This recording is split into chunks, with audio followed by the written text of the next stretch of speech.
October 1907. The New York Stock Exchange is in free fall.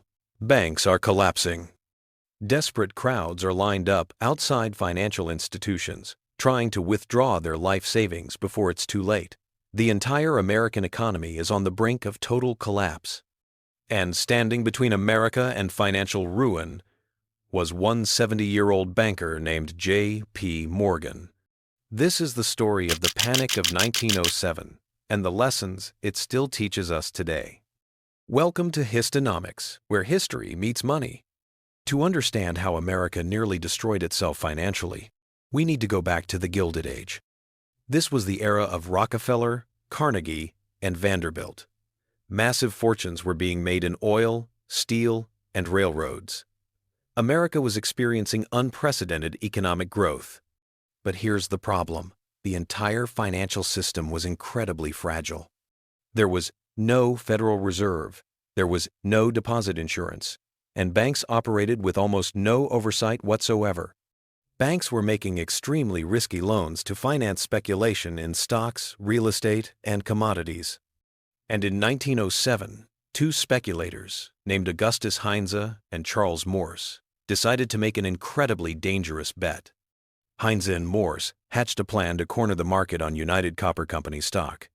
Their strategy was simple but reckless. Buy up all available shares of United Copper, forcing short sellers to buy from them at inflated prices. If it worked, they'd make millions. If it failed, well, they didn't think about that part. It failed. Spectacularly. On October 14, 1907, the corner collapsed. The stock plummeted from $60 to $10 in a single day. Heinze and Morse lost everything, and that's when the real crisis began. You see, Heinze and Morse had borrowed heavily from multiple banks to finance their scheme. When their plan collapsed, those banks suddenly had massive losses. And when word got out that these banks were in trouble, panic within days, terrified depositors rushed to withdraw their money from any bank even remotely connected to Heinze and Morse.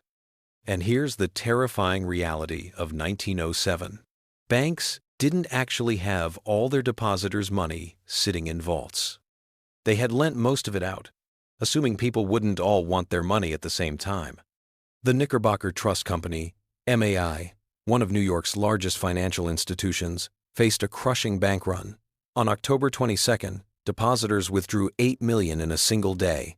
That's equivalent to about $250 million today. The next morning, Knickerbocker's doors didn't open. The bank had collapsed. And that's when the contagion really started spreading. If Knickerbocker could fail, any bank could fail. Stock prices were in free fall. Credit dried up completely. Companies couldn't make payroll. The entire economic system was seizing up. And remember, there was no Federal Reserve to step in, no government bailout, no safety net whatsoever.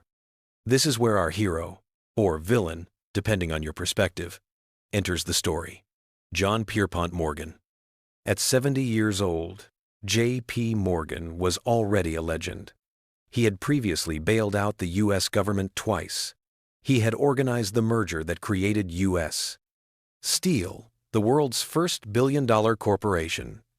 And in 1907, he was the most powerful banker in America. Morgan locked the most important bankers in New York inside his private library and refused to let them leave until they agreed on a solution. According to legend, he took the key and put it in his pocket. He forced them to pool their resources, creating a private bailout fund of $25 million to save the most critical banks and trust companies.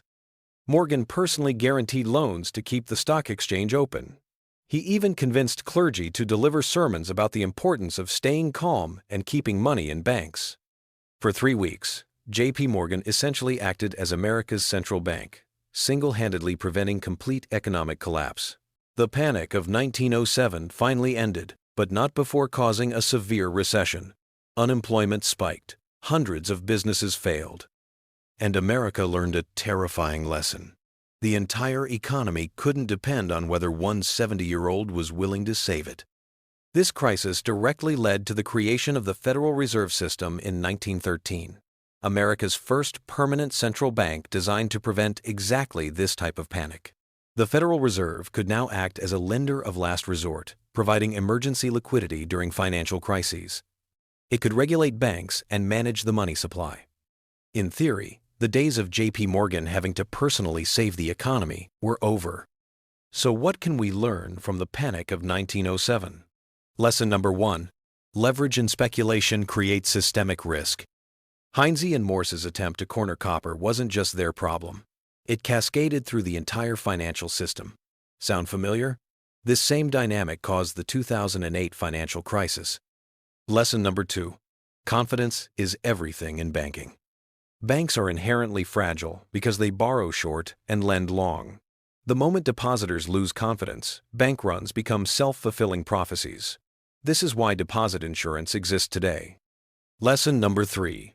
Financial crises require decisive action. Morgan didn't wait for consensus or worry about being popular. He locked bankers in a room and made them solve the problem. During crises, speed matters more than perfection.